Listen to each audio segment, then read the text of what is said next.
Hey y'all, welcome back. Today we're going to talk about some of the selection tools in Photo AI.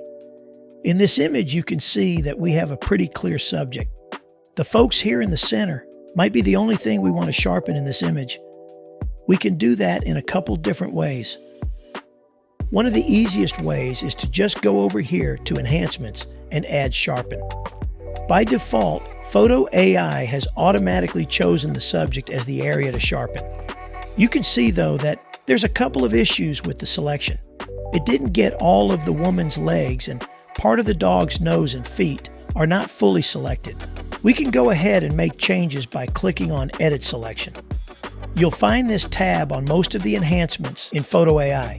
You can see that we've got a few different options here. We can choose which automatic selection to start from. In this case, we use the subject. We can also adjust how much feathering Photo AI applies to our mask. If we move it to a lower number, it has a very sharp defined edge. But if we move it over here, we'll get a nice smooth fade. You can also adjust the preview color. So let's say you had a mostly red image. You could choose a different color to use for your preview mask. It just makes it easier to see what you're doing. And you can also adjust the opacity here. Below that, we have several different brush tools. The regular brush works just like a paintbrush in any other tool. You can make a selection just by clicking with the mouse. Holding the Alt or Option key allows you to quickly toggle between removing and adding to the selection. You can change the brush size using the left and right bracket keys or make adjustments in the sidebar. The Superpixel brush is very fast and gives you a nice preview as you move through the image. It selects the related area immediately around your cursor. The Object Selection brush is what we'll primarily use for this image. If we go down here and choose the dog, not only does it select the nose, but it actually also improves the selection around the feet. We can select this woman's legs. We can go over here, select the pants, the shoes, the kid, the hand. It's really easy to just go through and click on all the areas that we want to add.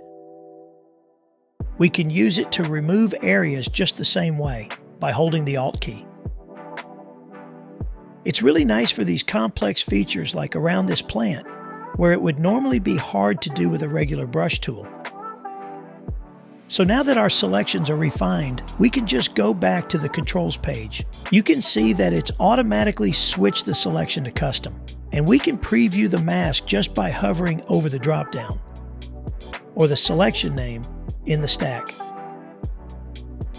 Let's take a look at another image.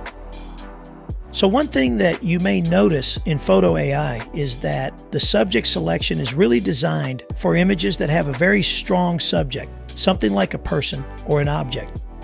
In this case, if we try to sharpen the subject, you can see that the automatic mask isn't exactly what you would want. It hasn't gotten all of the building. But Photo AI has other options to help with this kind of situation. The subject selection will always be whatever has the most salience in the image. Salience is like prominence. It's what stands out. The background selection is the opposite of the subject selection. If we want to select everything except the subject, we choose background. The landscape option works really well with architecture. What it does is it selects whatever the primary area is that's isolated from the sky. You can see if I choose the sky filter, I get the opposite selection of the landscape filter. And the landscape filter did a great job here. I don't think I need to make any adjustments. I can just apply my sharpening model and I'm all done. We'll go through one more example. This image is a bit more complex. You can see that there's not really a strong subject. If anything, the subject here is the Milky Way. There's also not a very clearly defined landscape or sky per se. So in this situation, let's say we want to denoise all the sky area of this image. We can still start by choosing the sky option, but you can see that there's quite a bit of area that's missing. It should be pretty easy to refine though. We can go through and use the regular brush tool. We'll do that for the large open areas. We'll make quite a big brush and quickly go through and select the major areas of the image we want. When it comes to refining these smaller areas, we could use a really small brush and zoom in and spend a lot of time trying to get this just right. But this is actually a great use case for the Superpixel brush. We'll just go through and select the primarily sky areas. And as you can see, it does a great job. It does all the complex selection around these trees that would normally take forever. Instead of tediously using a regular brush, we can just really quickly go through here and mask out the areas that we don't want. Now, if I go back over to my controls, we can see how great a job it did applying denoise just to the stars. And that's the selection tools in Photo AI.